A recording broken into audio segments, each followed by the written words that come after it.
last session, and the idea was a quest for wholeness, which is of course implicit in the whole of Krishnamurti's teachings. What's Krishnamurti aiming at is to restore, to regenerate the lost, if we ever had it, the lost sense of wholeness of humanity, the integrity, the truth, the goodness, right? Call it wholeness. He preferred the word wholeness because somehow it moves it a bit beyond the moral connotations of goodness. But he used to say also, goodness is a good word, isn't it? So the sense of goodness for him, as you can see, his religious intent was always very clear, right? And goodness is, like you can say the science is aimed at truth, or a particular kind of truth, or art pursues beauty, religion pursues goodness, is about goodness. Pursue is maybe not the word, but the central aspect of it. These three, as you recall from our education, forming the trinity of the Platonic eternals, beauty, truth, and goodness. But as mankind is fragmented overall, this is our experience, right? We have described it already to some extent. The whole quest, therefore, is to see how we can understand, if possible, the factors of fragmentation, and therefore bring about wholeness by their dissolution in the light of insight. This is Krishnamurti's approach. Therefore, it's, as you know, a negative approach. We don't know if the negative approach works until we do it, right? Of saying, well, all right, if I'm violent and I pursue peace, then I won't have peace until I cease to be violent. So the understanding of violence itself becomes the factor of transformation of that conflictive and fragmentary movement. In his perception of the world, as I see it, beginning with the world and moving to relationship, which is closer to home, like we said, he not only gets it closer to home, but goes into the home, gets inside the house, as it were, which is human consciousness. It's all about consciousness. So this movement, an inner direction that he brings about, and essentially he places self-knowledge as the very nucleus, ground of transformation. Says there is no wholeness without self-knowledge. You can pursue it in ideas and in practices and all kinds of things, but if you do not know yourself thoroughly and therefore dissolve as far as you can, well, actually he means totally, but we have to see where we are at ourselves personally in our lives, right? Without projecting any ideal. Unless there's a freedom from those factors, then that wholeness doesn't come about. It will be just an idea. So what is consciousness? Therefore, he brings it to consciousness. How do I know myself? We've already had a hint, right? We watch, we see ourselves, we have mirrors, need mirrors, and the mirror of relationship was one of them that we already talked last time. And that is one of the most significant aspects of relationship, that it really is a mirror. Is where I can see my reactions, my values, my personality, all the particularities of my conditioning. So conditioning is also one key word that Krishnamurti uses. And we know very well, pretty much, it's a word that has really become very relevant in our time, particularly since the experiments of Pavlov and so on. What that fundamentally means is that we create, as it were, reflex structures, right? Like the knee jerk in our consciousness also, by associated stimulus, right? You remember the dogs, Pavlov's dogs. The poor dog has a natural instinct, which is when there is food, it salivates. So that's altogether part of the intelligence that the body has developed in its evolution. Now, the good old Russians rang a bell every time he brought food to the dog, or lit a light, turned on a light. So the dog was salivating, but he associated, because it was at the same time the ringing of the bell or the lighting of the light of the lamp with the food.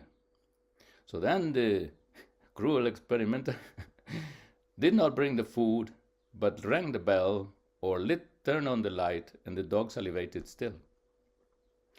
I find that very scary because he suggests that maybe psychologically we're doing the same to ourselves, that there's no real food in the imagination, in the mind. We are salivating for the bell and for the light and not for the food. That there is an abstraction that has been made and we're reacting to abstractions, and that this constitutes a danger, right? If the dog keeps doing that, it will starve. Maybe mankind, if it keeps doing that, that's the question, right? If it keeps doing that, if we keep salivating for artificial presentations of what is needful for our subsistence, then we will also starve. Maybe we are starving psychologically, emotionally, that we live on abstractions. Krishnamurti will bring it down to that. Are we living on abstractions? And is consciousness a grand construct of a reflex system of abstractions built by thought? If so, then we have a major challenge, even from the mere Pavlovian perspective. But Krishnamurti says, well, therefore, what is consciousness, right? There's a question that Krishnamurti brings ultimately, where he brings it ultimately to, right? It is in the understanding of consciousness where transformation can take place, and self-knowledge is what we normally understand, the understanding of consciousness. But what is consciousness? I mean, look at it. It's complex, right? So I wouldn't pretend myself to be able to answer that question very well. We have already, already since Freud and company, 100 years of psychology. We haven't figured it out yet, apparently, from that perspective. They're studying it. We continue to study. We have found certain things. Certain things are not there. Now there is the neurologist, the neuroscientist going at it. There's a whole revolution happening, apparently. Yes. But Krishnamurti said, yeah, they're still looking at the rat. And they're still poking the brain of this and the other. They're still looking at the monkey, but they're not looking at themselves. So he made a very simple objection. I said, "Oi, careful to go against science, right?" But he said, no, you have to bring it home again, the whole thing. I think it's a bit of a theme of this seminar of ours, or workshop, which is, do the scientists understand themselves by understanding the rat? Do they understand themselves by putting all these electrodes in the brain and seeing how the right hemisphere operates with the left hemisphere? Or that remains knowledge, remains still an abstraction, which still separates the knowledge from the actuality. So he wants to bring it, undo that division of the duality of the knowledge and the fact in relation to ourselves. That's also very beautiful, right? And he says, no, this is not a matter for specialists. This is a matter for each and every human being, because we have a consciousness, all of us, and that understanding is fundamental if we're going to be free from all these factors of fragmentation. Consciousness, as it stands, is fragmented. Is there a direct way? Is there a necessary, present way that you and I, as ordinary people who walk the streets, having no particular knowledge of, or not having a lab in which to experiment, can actually proceed to undertake this journey of self-understanding? He says, yes, because consciousness is your daily life. You are that. If you observe, you will see. Sounds simple, but of course, we know very well already, right there the bells are ringing of alarm saying, well, yes, we say the words, but just try it. Now, Kay, trying to bring it again, to make it simple, we say, what is consciousness? He used to make a pretty mysterious, seemingly mysterious or hollow statement, seemingly, which was, consciousness is its content. Now, what is that supposed to mean, right? So, consciousness is its content. Now, do we think of consciousness as something a bit either the psychological structure or as something elevated, right? The word consciousness, and I think that may be relevant also to understand just the meaning of the word, and I think that's how Krishnamurti basically took it. the word itself is a compound of con, which means with or together, and science. So you look where a science is to be found. But science, the word itself, comes from sapientia, the Latin, which means knowledge.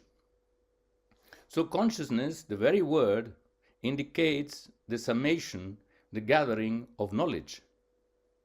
And that's how Krishnamurti generally takes it, that consciousness is the field of the known.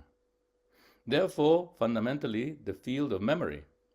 There may be other aspects to it, but generally he distinguished also towards the end of his life between consciousness and mind. In most of his writings, that distinction does not exist. But he came along when Bohm, again, with his scientific mind and his capacity for fine distinctions, and of course he's very concerned with etymology, because Bohm considered that etymology is a kind of archaeology of meaning. The words are created with a particular meaning, and then they build sedimentations. But often, the original meaning of the word gives a clue to what it actually signifies. That is revealing. Like the word consciousness, we generally don't look at that, do we? If I just use it. He's conscious, he's unconscious. But I don't think about the content the word points to, which is the known. Interesting, no? The words sometimes have something to say by themselves. Again, the wisdom of the dictionary. Consciousness as the putting together, bringing together of knowledge. That putting together of knowledge, see, what is the content then that we can observe? What can we observe? Do I observe the content of consciousness, all the known? It's as it operates. So it's based on memory. So memory contains all the stuff. That's the content, right? The content is memory, right? So memory is like the operating system. But then from memory comes thought, right?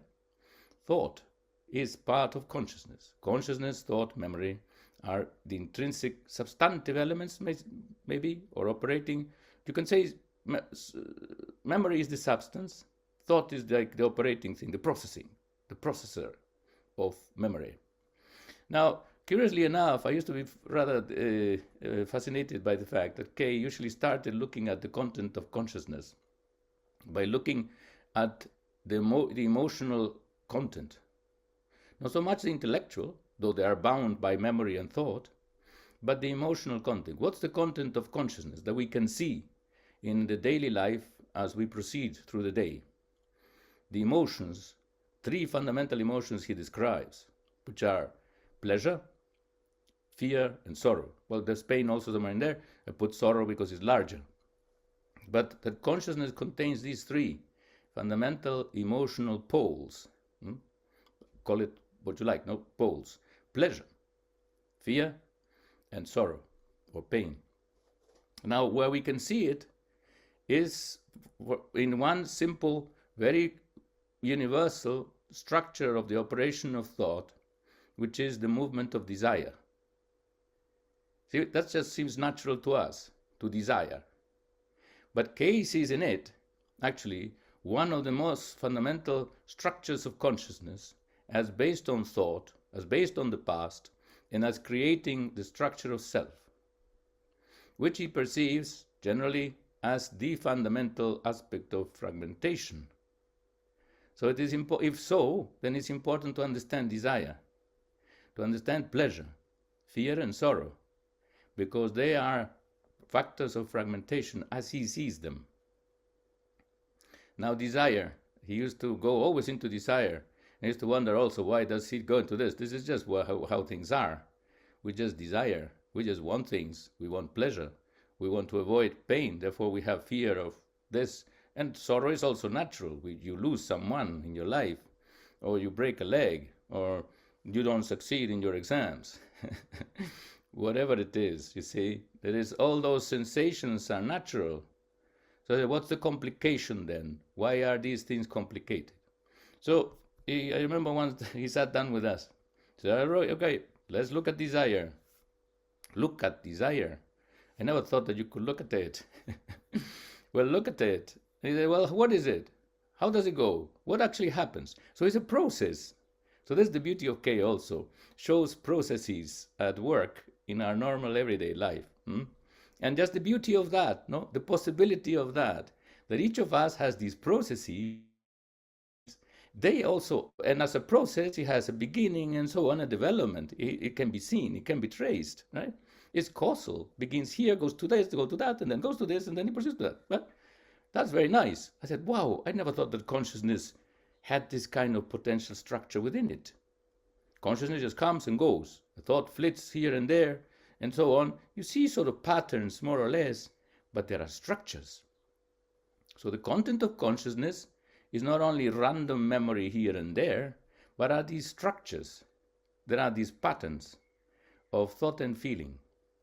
So, desire, he said, all right, suppose you see a car, the latest Mercedes.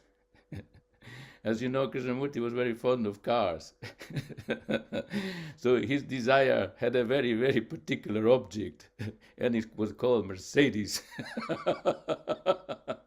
That was really funny. He used to laugh at himself, and he also liked blue shirts. So sometimes he would bring in, you see a blue shirt in a shop window, and he would sort of light his eyes like this, like that was me.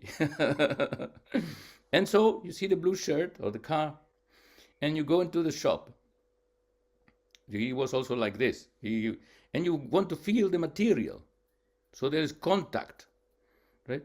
So contact. And from the contact and the perception, the sight, you get a sensation. Oh, nice shirt, right? Then thought comes in. He says, thought comes in. So that's another step. And thought says, aha, I would like to have that shirt. It would look good on me. And he said, well, if you have the money, you buy it. Or not, depending, right? So there you go, the car the same, right? He actually used to do this. He told us how in one time he was in the street and he saw this beautiful Mercedes model car. And the owner was there, so he went to the car and touched it. And he said to the owner, can I sit inside? He was childish in many ways, very childish. So the owner said, of course, sir. You know, because he had this presence, he had this incredible dignity. You see a man like him and he said, yeah, please sit in my car. So he sat in the car, felt it and so on, didn't take it for a drive, but he felt wonderful. But of course he wasn't intent on buying anything like that, right? He already had his own Mercedes. Wasn't the latest model. And the Mercedes he had was a gift from a good friend of his. We just wanted to give him this pleasure of driving on the road at high speeds. He liked high speed also. And he said that was very conducive to meditation. Though he warned us, careful, boys, girls, to drive and be in a state of meditation is very, very dangerous. You have to be very attentive because then you might lose sight of the road. But he could do it. You see, the master. He could drive a car at high speed and be in a state of meditation. So that's the process of desire. I just want to break it simple. Now we were a bit dull, maybe a bit, we're not aware of all this process. So he felt that we were not catching it. So he said, all right, let me make it simple for you. Reduce it to sensation plus thought equals desire. So I actually went to my room and drew the formula. D, desire, equals S plus T. Sensation plus thought. Now, I think we can see that. And maybe we know it already from the description. This is what happens with everything that we desire. There's been some kind of contact with something. It could be also an idea. Huh? So we're talking about objects right now. So all these desires have to do with that a sensation, which of course is pleasant, right? What we desire is pleasure. So pleasure is already inbuilt in the very structure of desire. Is the real object. The object is not the object. The object is the sensation that you will get from owning the object. So it's the pleasure, right? Now, sensation is fugitive, is passing, is fleeting, does not last, right? But thought picks it up, catches it in an image, the image of the shirt on the window, the image of the car, the image of the woman or the man, the image of the house, the image of myself in a podium, the image of myself as a writer, the image of myself as someone important, the image of myself in total security, the image of myself with money, the image of myself, the image. So the image encapsulates the sensation. And then what thought does is cultivates the image in order to produce that sensation, or further, it's the obtaining of the object. But fundamentally, it retains, it creates its own internal loop. We get caught in internal loops of desire, and there provide pleasure from the mere images that we conjure up. For Krishnamurti, this is itself an issue, because then we are depending for our happiness, becomes a dependence, right? Because it's pleasure that we can produce, we can reproduce. That's the thing. We are reproducing pleasure from the memory of it, from the memory we associate with pleasure. But that is in the past.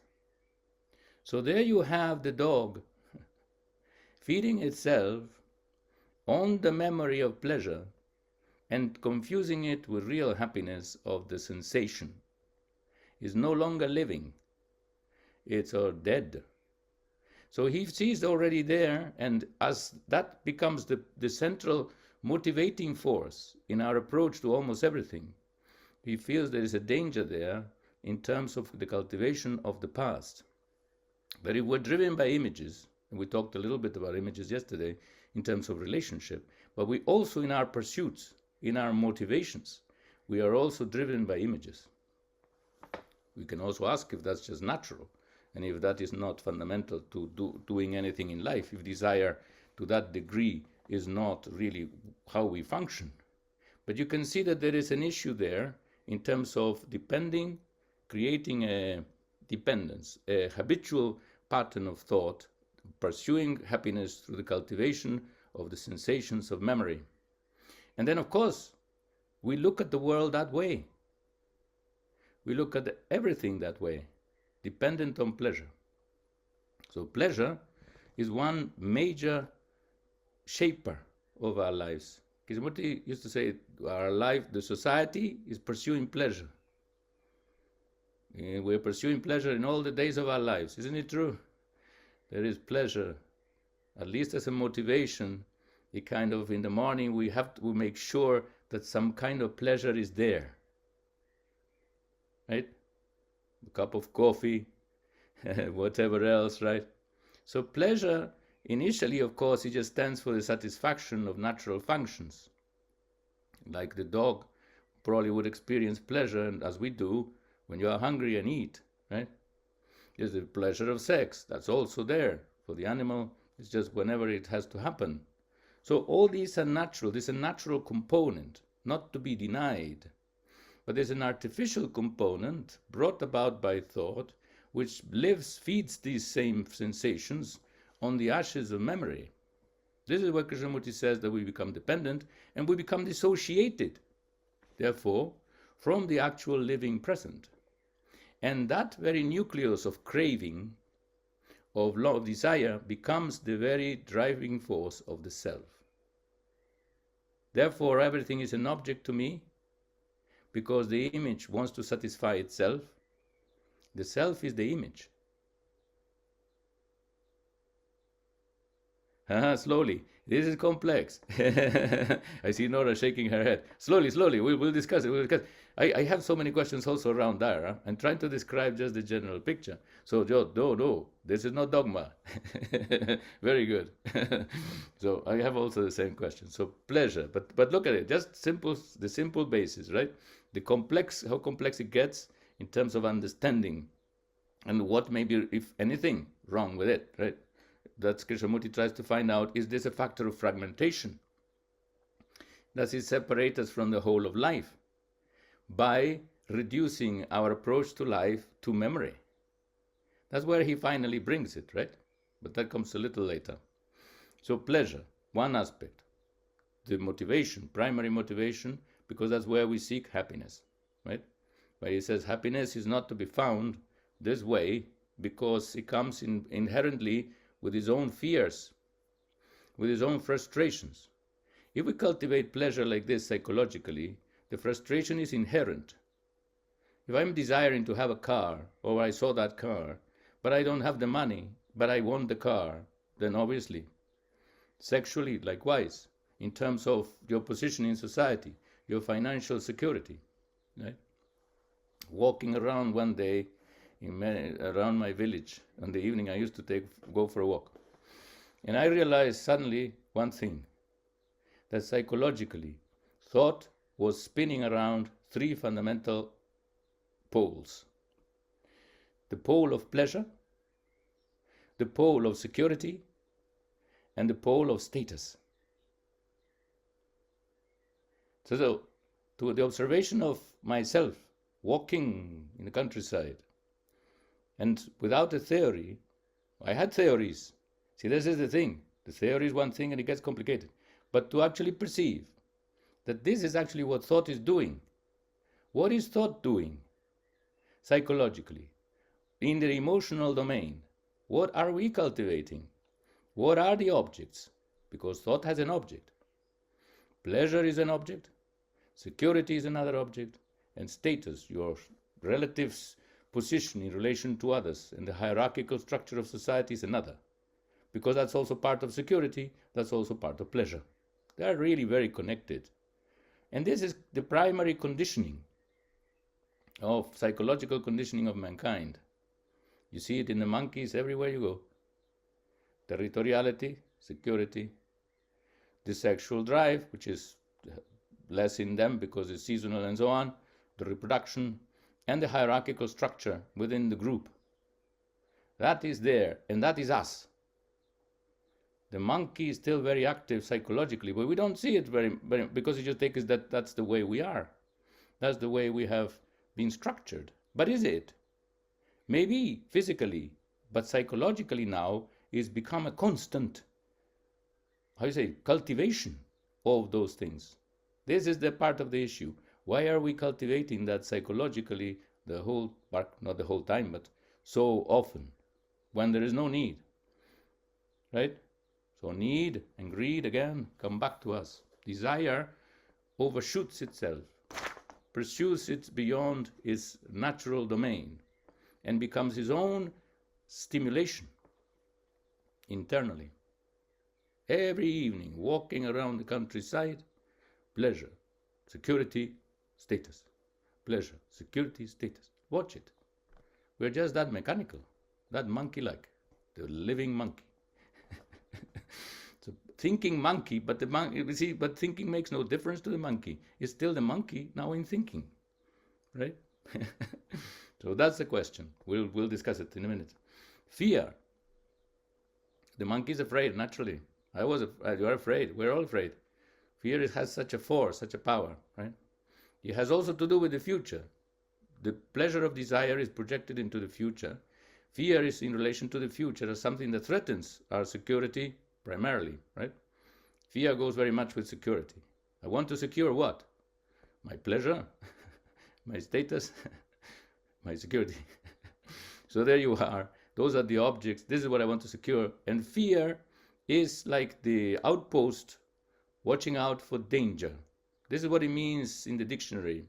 The word itself, in English, fear, is associated with some Germanic root meaning danger. So in fact, the word itself contains danger in it. It's related to danger, closely related. And that's natural. The animal is also another instinctual reaction, to be afraid, right, of something that will destroy me, injure me, undermine my security, my health, anything like that. So this is the natural response of the animal, the famous flight, freeze, or fight. So there you are. Violence, again, connected with that too, as a self-defense, and so on. So fear, very fundamental. But Kay says, watch it, because here comes a subtler aspect. It is produced by thought, thinking about the future. It is thought again, psychologically. Physically, no, it's not thought. It's just a reaction. The neighbor's dog is aggressive and comes at me and I jump, right? Or I run away, whatever, or I kick it, right? Fight, flight, freeze. So there you are. This is natural, instinctual reaction. But then thought goes on. So thought and pleasure are the product of thought. Fear and pleasure, are the product of thought. And that is time. So time, brings it in, slips it practically under the door, is there. We live in time, psychological time. That's why he usually used to put this almost impossible, what you might call an impossible question, right? Can you live without a future? Psychologically. Can you live without a future? Because if there is no future, then there's no fear. But there is also no pleasure. Who wants to live without it? But they go together because the projection of pleasure in the future is inherently uncertain. And you may be afraid to lose it if you have it, or not to get it if you don't. So fear is inbuilt in desire. So is pain. So is sorrow. Right? So sorrow is a major issue. And Kay, I think he saw it as very deep, as part and parcel of the current of the stream of consciousness. He called it a stream of sorrow, which is amazing to call it stream of sorrow. It goes, it's like a current that moves. Not just your life and my life. We all have sorrow. We still have it probably because it remains. It's still with us from some experiences, particularly the loss of people whom we said we loved. And the kind of securities we used to have, I don't know, all depends on the person. He has always his own object. But those things are very strong.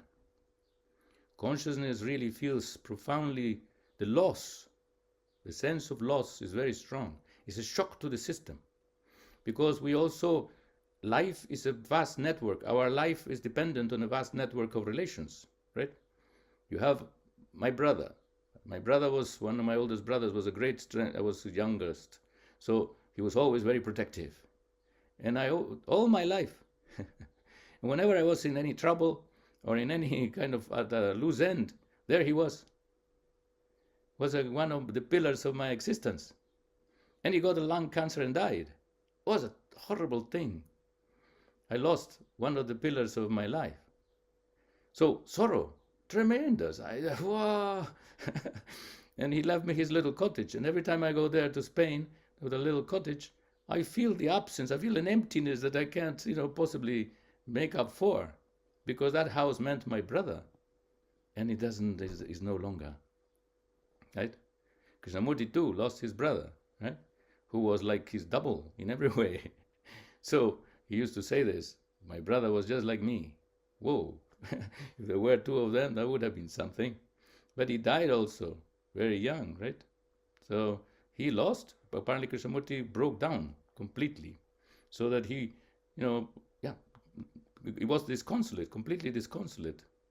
Luckily he was on a boat and he could retire on a ship, and he could go into India for the golden jubilee of the Theosophical Society. So he could retire to his cabin and just cry his heart out by himself, crying for his brother.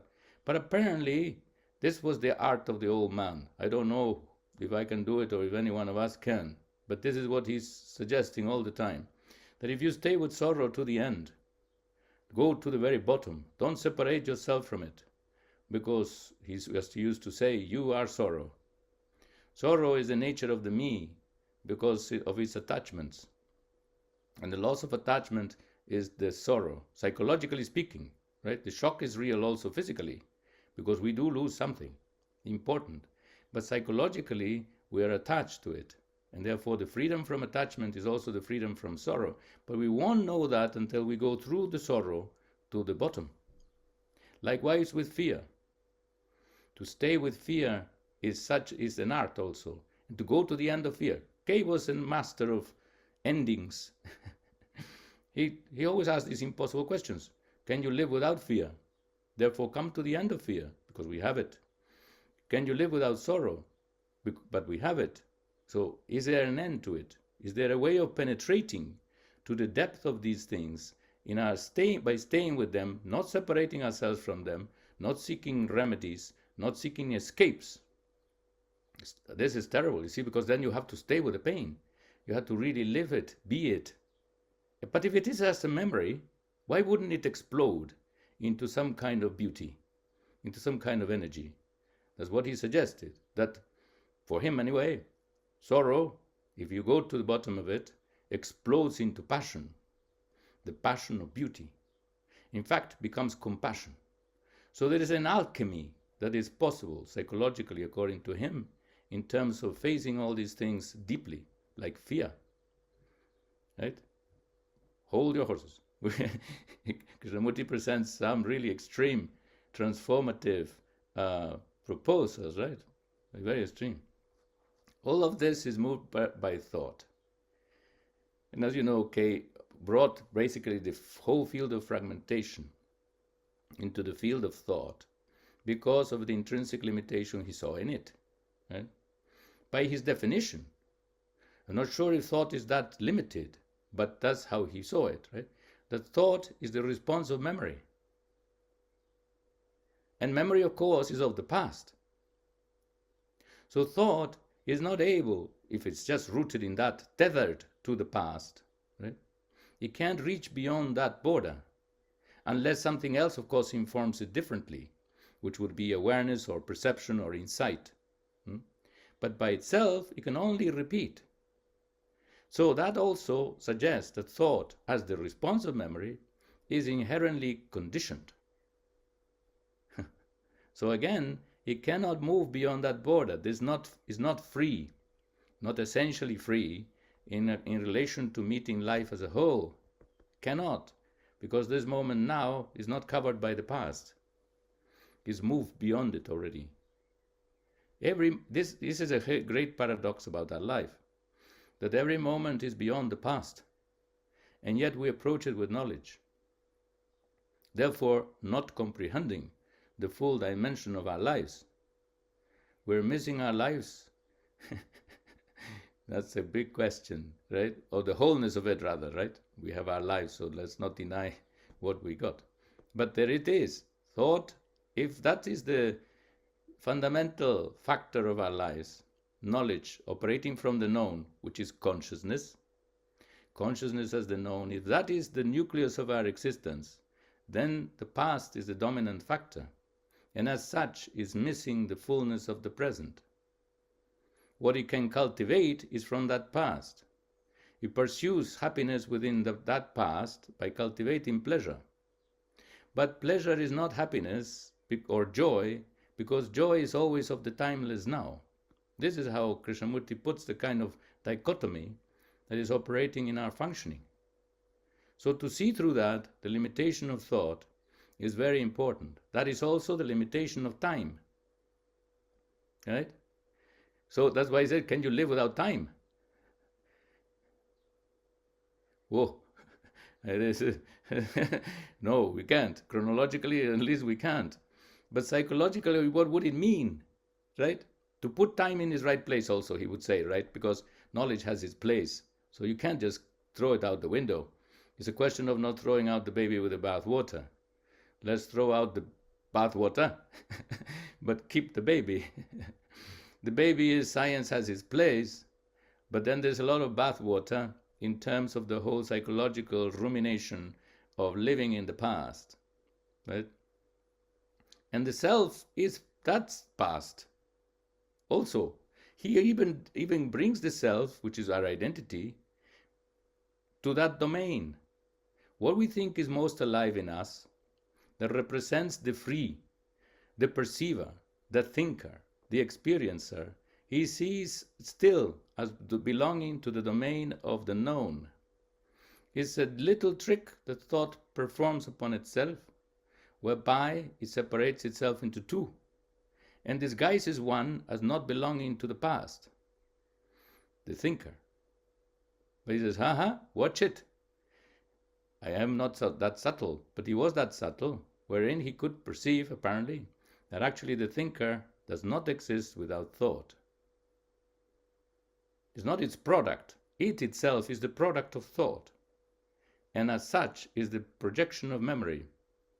So it's memory that looks at itself but says, I'm not memory. If that's the case, then we have at the center of consciousness a real dangerous deception. That at least is the question that it puts to me in my life. Are you, sir, like I used to say to everybody, are you, sir, deceiving yourself about what you are? So also the self is what I am, right? What am I? So I say I am so and so, I have this shape, the photo in my passport, and I have this content of consciousness, this conditioning, particular conditioning, personal conditioning, the personality. Then what do I do with that? Internally, I identify with a set of qualities, right?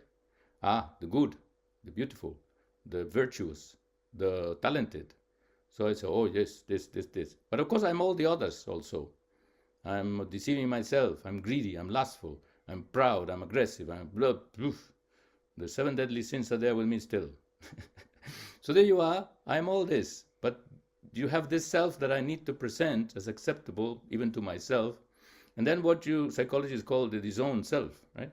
The one that I want to reject. So already the notion of self as identification with a set of qualities implies duality. Not only the observer and the observed, but even within the very image of the self, there is duality. So Krishnamurti used to say, well, if you realize that, yes, you are this talent and you have this thing and this other, all those good qualities, but you also are the other, turn by turn, right? You turn around the corner and the beautiful turns into the ugly. The virtuous turn into the vicious. The peaceful turns into the violent. The beautiful, etc. The whole thing goes on turning, right? So he says, since you realize that this is a stream of qualities and that you are all that, then you're also none of them. Therefore, you are nothing. You're no thing. You're no quality. You cannot put to the I am an X and fill the X, the variant, right? Because it's varying, it cannot hold the identity, right?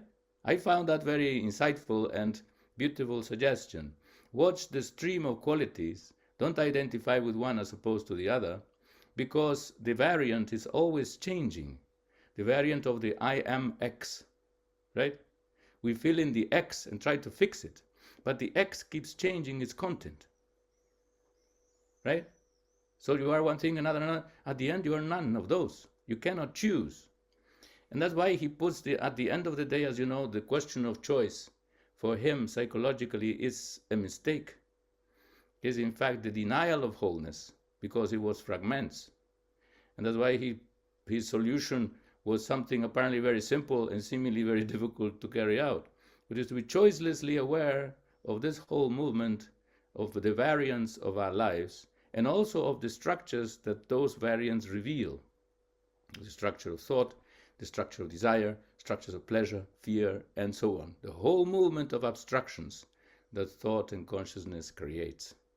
Choiceless awareness, the choice, as we saw, in the self at least, is what divides. But maybe it's so everywhere. And in fact, the perception that chooses is already a fragmentation of the totality of what is. So this is his approach. Is there an approach to wholeness, to restore wholeness? And he says, try this.